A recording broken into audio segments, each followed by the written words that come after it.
dinosaurs.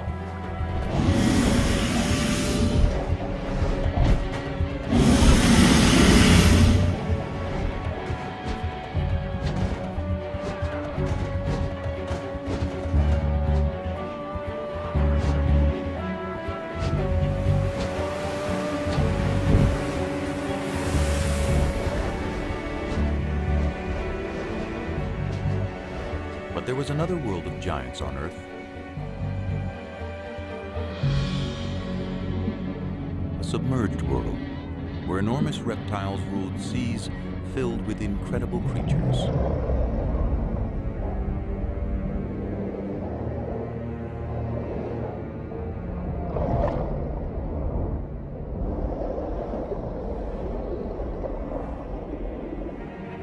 These were the most dangerous seas of all time. No living thing was safe.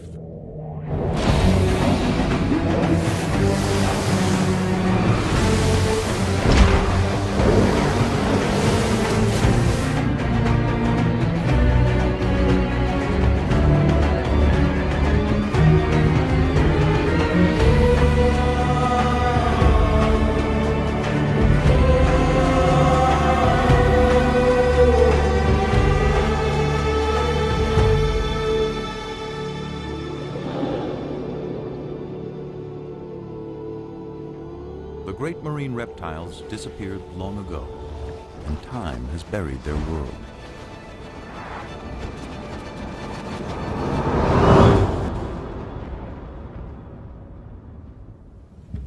But any of us might still encounter a sea monster.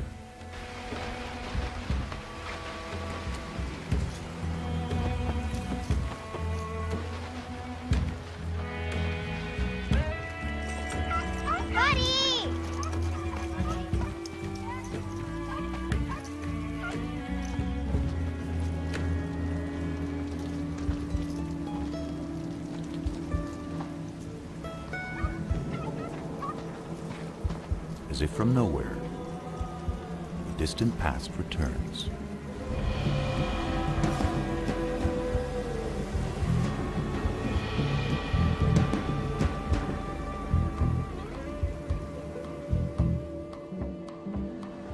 The scientists hope to find not just the fossil of an ancient creature, but a story recorded in its bones.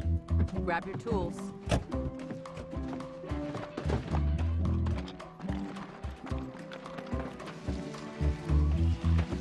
Rain washed some of the chalk away and exposed it. This is great. Okay. They recognize it as something special. A rare Dolly Corincops. A dolly for short.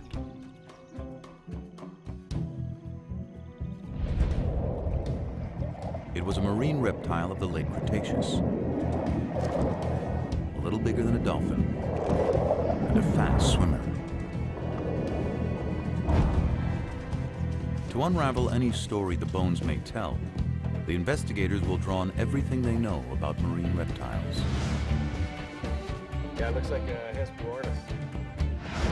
Their fossils have been found around the world over decades.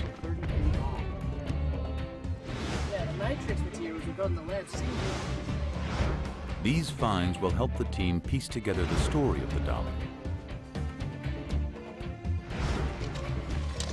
and picture the moment in time.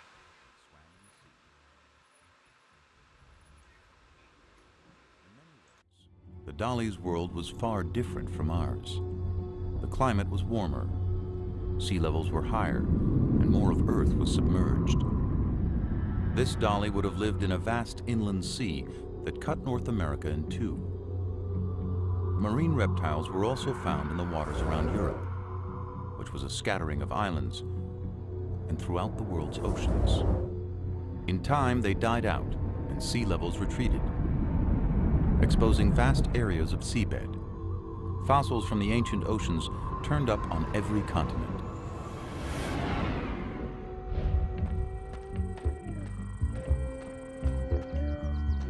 A discovery in the Australian outback offers clues to how the dolly's life may have begun. It seems to be laying out in a pretty consistent pattern. 95% of the fossils we're finding here are the bones of juveniles. So many small bones in one area suggest that marine reptiles gathered in protected shallows to give birth. And in North America, that's how the story of this dolly begins to unfold. Imagine that one of the creatures in the shallows is a pregnant Dolly corincops. She gives birth to a male, 18 inches long and colored like his mother.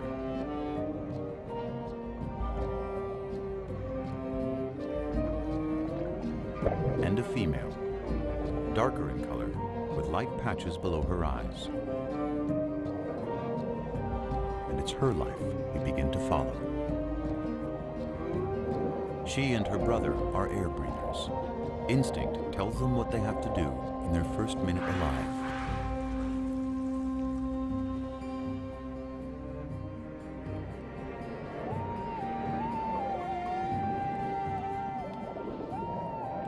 From the beginning, the little female and her brother practice skills they'll need one day, when they'll have to leave the safety of the shallows for the dangerous seas beyond.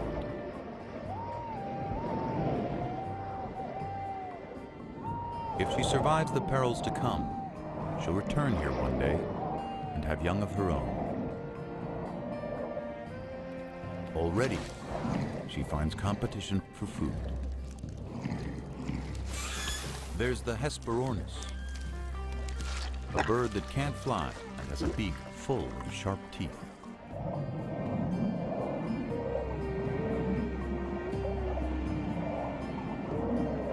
And the Styxosaurus, a distant cousin of the dollies, with a supersized neck.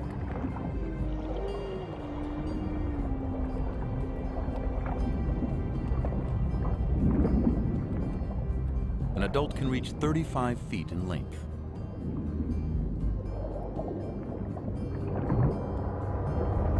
More than half of it, neck.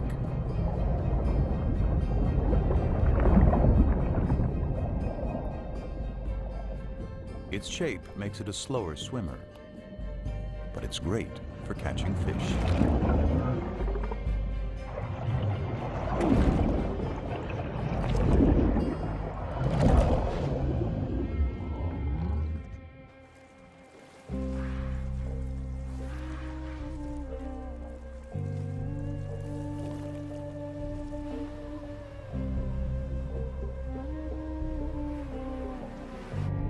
The little dolly soon comes across creatures that move by pumping jets of water from their shells.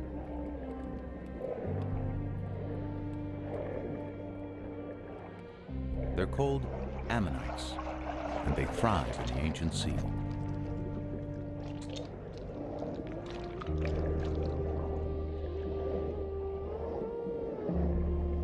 They have rock-hard armor, and perhaps another defense. Swim too close like the little female, and get a face full of ink.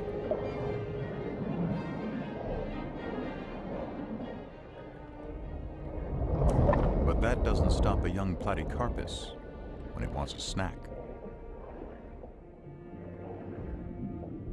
Ammonites were once abundant, and their fossils have been uncovered often, even by a road crew in Texas.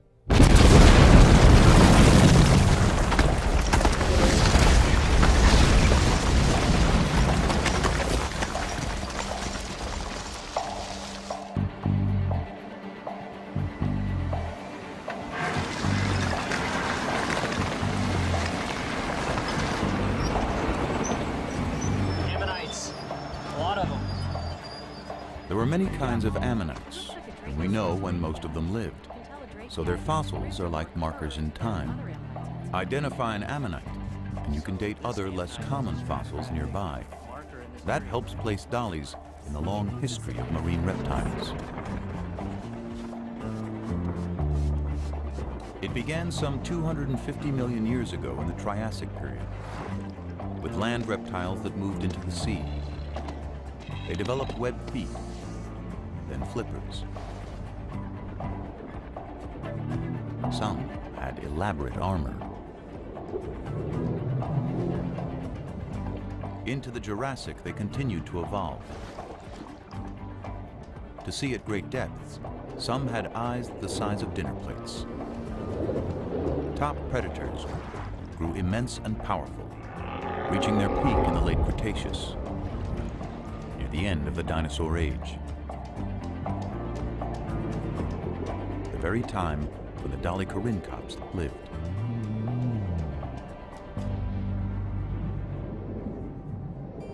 Months have passed, and the female and her brother are now juveniles. But they're still in the safety of the shallows, and unaware of the huge predators in the sea beyond. For now, they're mastering the art of catching their favorite prey. Herring-like fish called Encotus.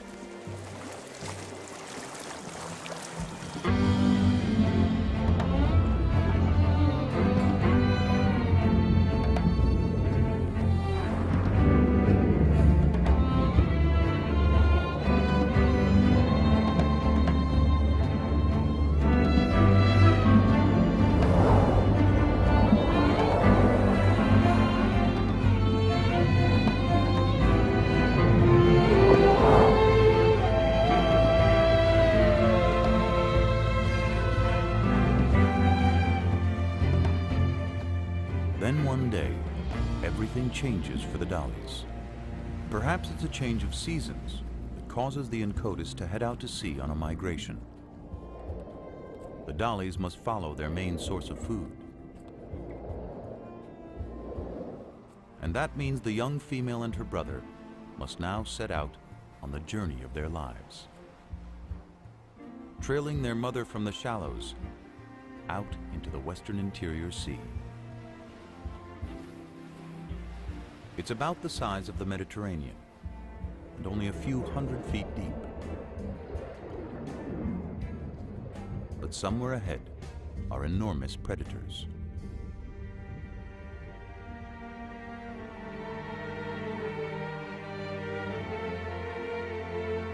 We know because where those predators once swam, the layered earth holds their remains as if a vast graveyard.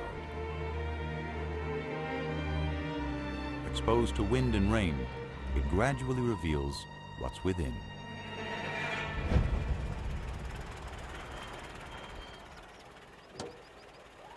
A remarkable discovery was made by Charles Sternberg and his sons, pioneering fossil collectors in the American Midwest. I covered it so nobody else would notice and disturb it. Yeah. Skull looks like some kind of tylosaur. Big one. Levi, you look over there, about where the It was a creature like this the dollies might encounter in deeper waters. Waters filled with dangers.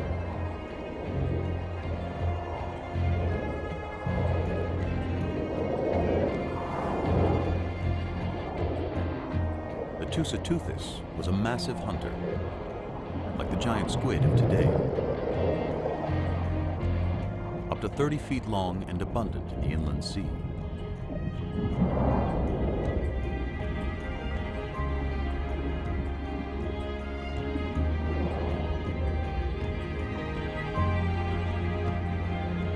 It was too big to be attacked by the platycarpus,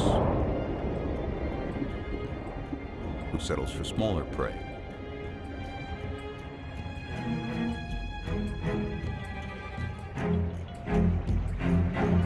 The platycarpus itself was fierce, but not in the same league as its larger relative, the creature the Sternbergs had found.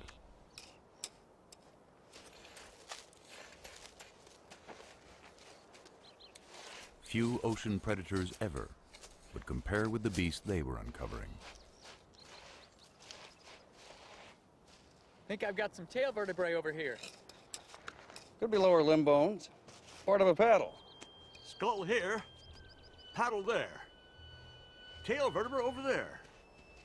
This fella could be giant-sized. It was a giant with no enemy.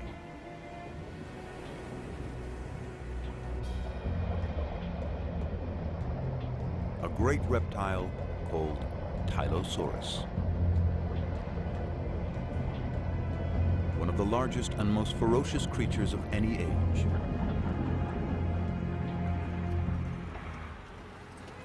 A fossil of a closely related beast tells us more. תבדוק מה מצאנו פה? וואו, חבריה. תראה מה זה, זה דבר ענק. יאללה, יא. משהו מדהים, מדדת? Its eyes were as big as grapefruits. Cone-shaped teeth filled its jaws, and the roof of its mouth. Perfect for seizing prey.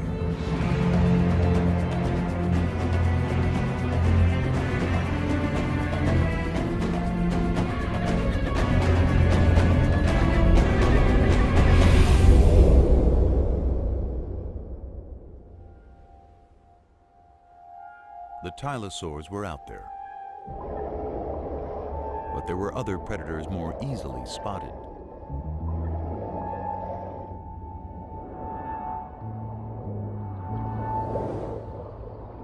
As fish go, Xiphactinus was gigantic, up to 17 feet long.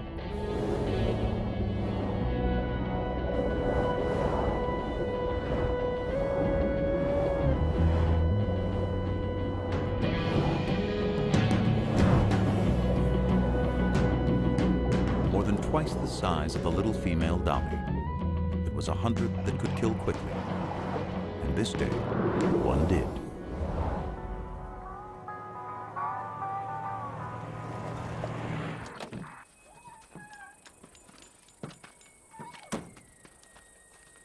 We know what happened from a fossil excavated in the Badlands of Kansas by Charles Sternberg's son, George. Mr. Sternberg, I called from the newspaper. There's a lot of talk about what you found out here. Glad you could come. Well, thank you. Caught a pretty big fish here. What is it exactly? This is a 13-foot Xiphactinus, but there's more to it. As I went through digging out the fossil, I noticed something beneath the ribs. I found some vertebrae, kept on going. Turned out to be an entire animal inside.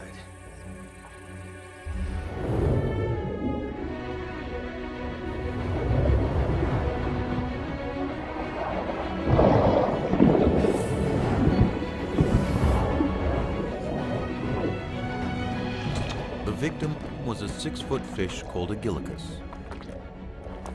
Such a mouthful that swallowing it killed the Xiphactinus, a prehistoric victim of gluttony.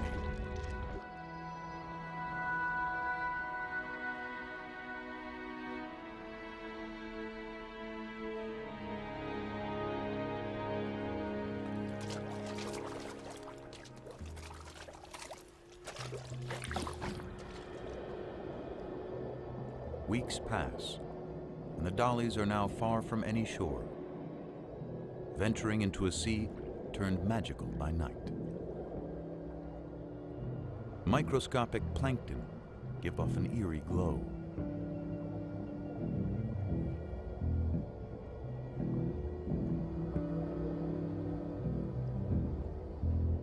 cover of darkness, the Inkotus rest. Not quite sleeping.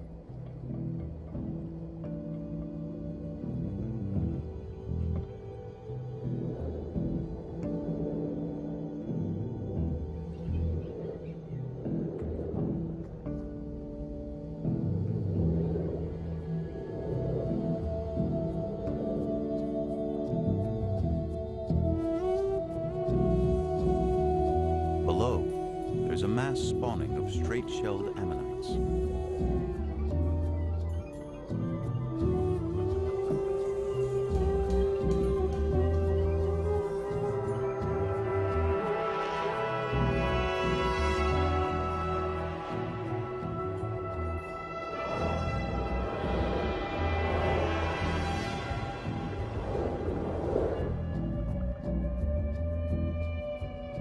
The dollies keep their eyes trained for predators, and one is about to change their lives.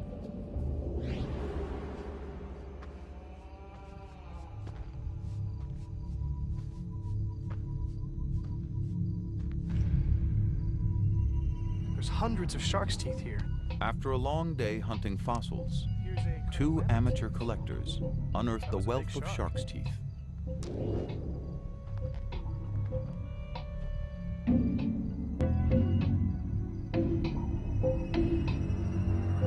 So many have been found around the world that it's clear sharks were thriving during the age of the sea monsters. The Cretaxirrhina is as big and lethal as the great white of our day.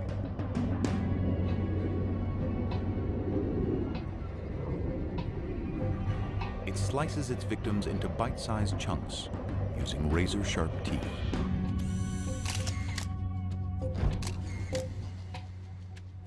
Kijk naar de littekens van deze schedel. Beslist het teken dat er gebeten is. There is evidence from a Dutch quarry that ancient sharks fed on even the largest marine reptiles, leaving tooth marks on their bones.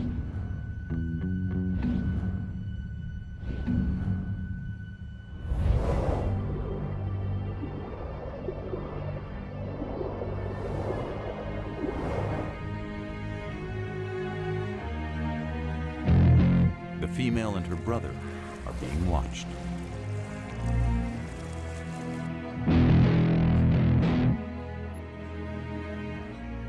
But it's their mother who becomes the target.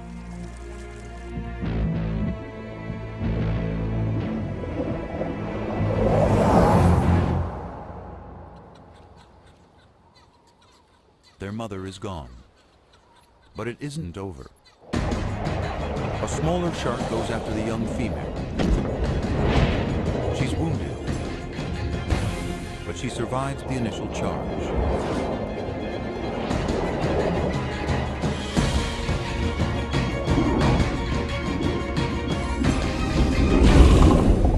Perhaps the shark was not as lucky.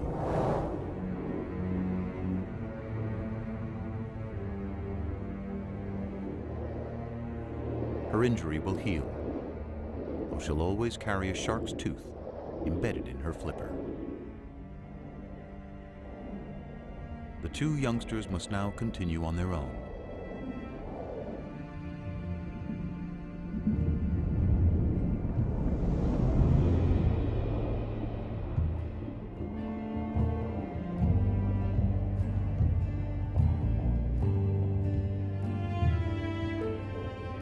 If the female and her brother are going to survive, they'll have to find food and their way in this vast inland sea.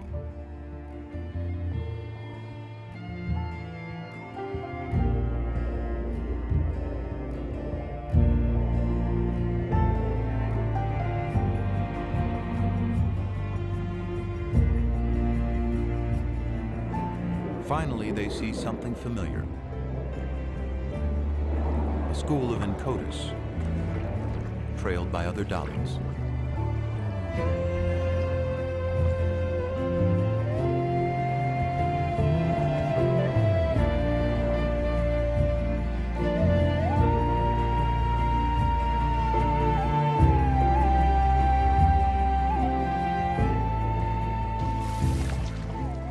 flightless Hesperornis.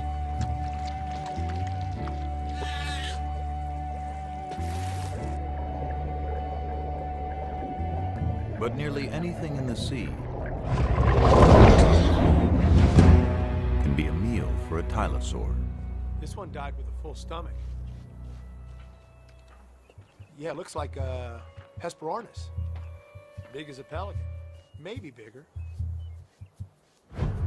The stomach contents of a single tylosaur reveal its enormous appetite. I think so. This looks like the bone of a 3 to 5 foot long teleost fish.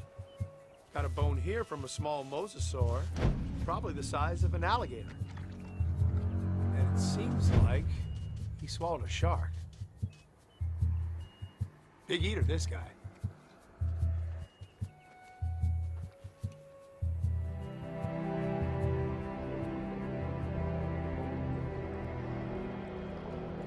For several weeks, the travelers push on.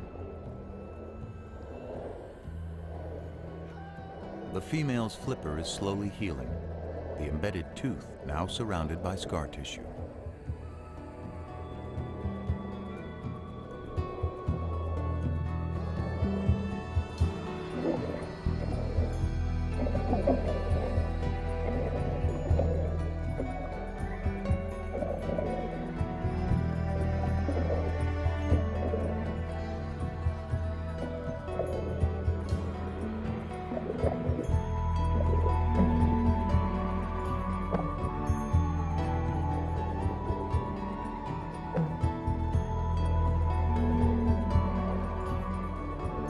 The young female is drawn away by a potential meal of squid.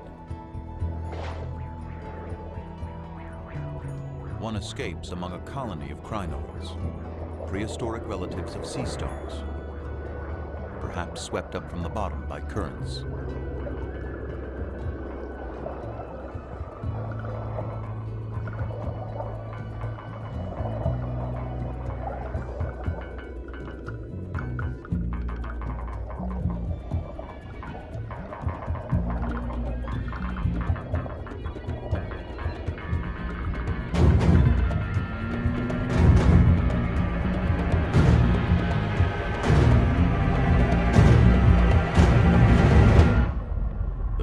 Has put herself directly in the sights of a giant.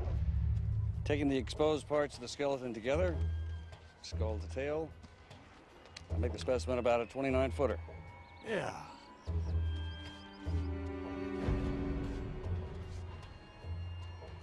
There's something in the stomach.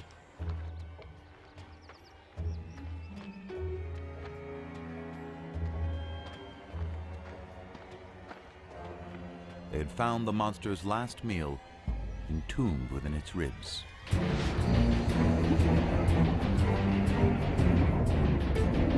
Because dollies are fast, a tylosaur's best bet is to catch one by surprise.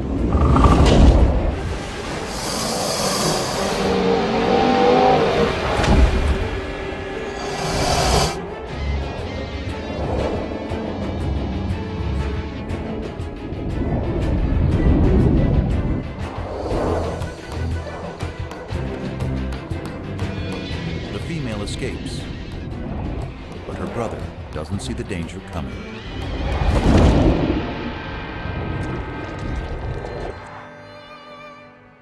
The Sternbergs had discovered a story locked in time of two ancient lives intersecting. But why did the predator die so soon after eating the dolly? Tylosaurs were likely territorial and aggressive, even with each other. Perhaps an older tylosaur suddenly appeared.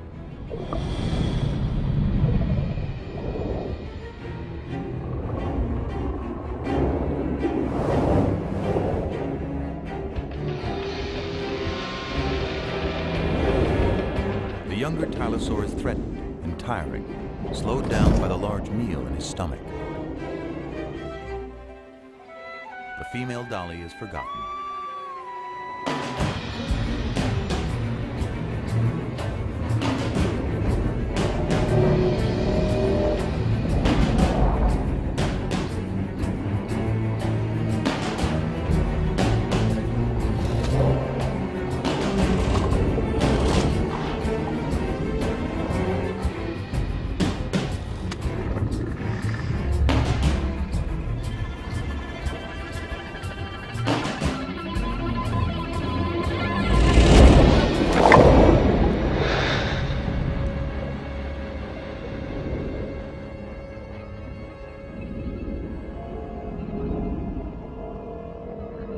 A younger Tylosaur is mortally wounded. But his story isn't over. His final fate was recorded in stone.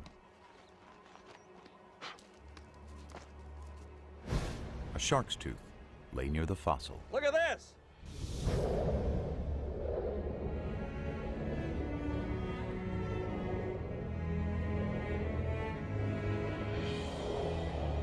The female moves on with the others. Soon, the scavenging will begin.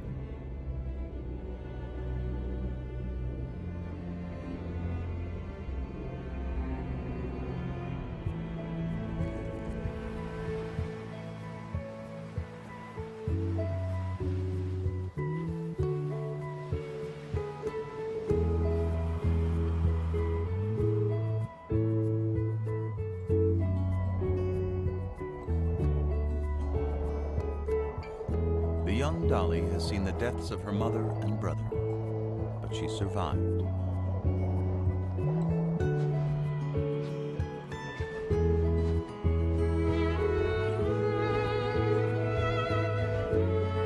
Each year, marine reptiles gather again in the birthing grounds of the shallows. Among them is the Dolly with the wounded flipper, now fully grown. She's completed her journey and returned to the waters of her birth.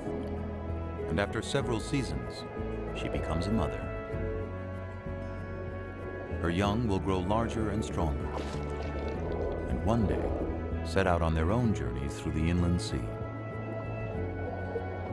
Day by day, month by month, life plays out.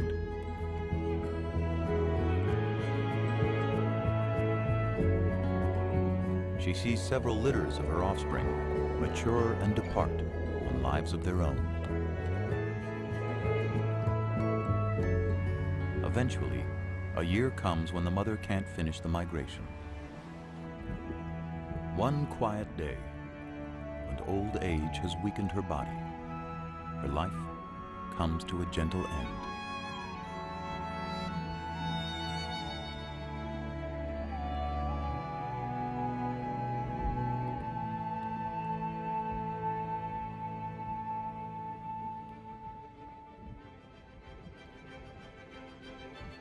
Millions of years worth of days and nights and seasons pass as she lies undisturbed.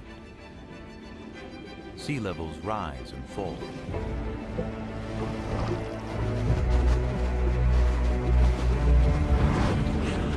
Around the world, continents shift, and volcanic activity changes the face of the earth.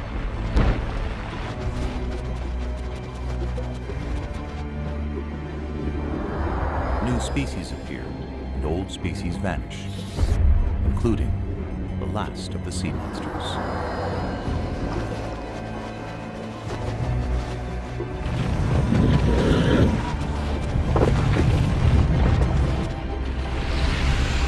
Beneath the shifting land, the remains of the great ocean reptiles are turned by time into rock. Daddy? And lie hidden until exposed. Daddy? This time by a summer rain. It might be a complete specimen. How are we going to take it out? We may have to plaster the whole thing and take it out in a jacket. Hey, come check this out. There was something unusual about one of the rear flippers.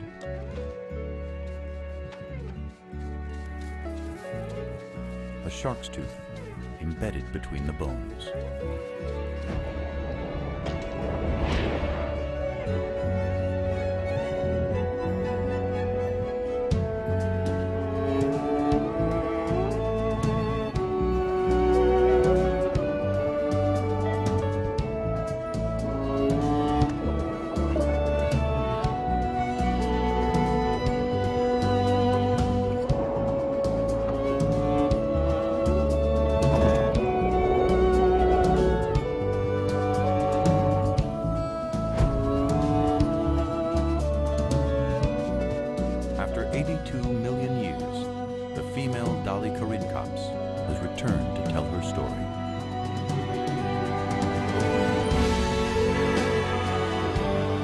there are countless other creatures still buried within the layers of the earth, waiting for us to find them, waiting to tell us stories of our world when it was theirs.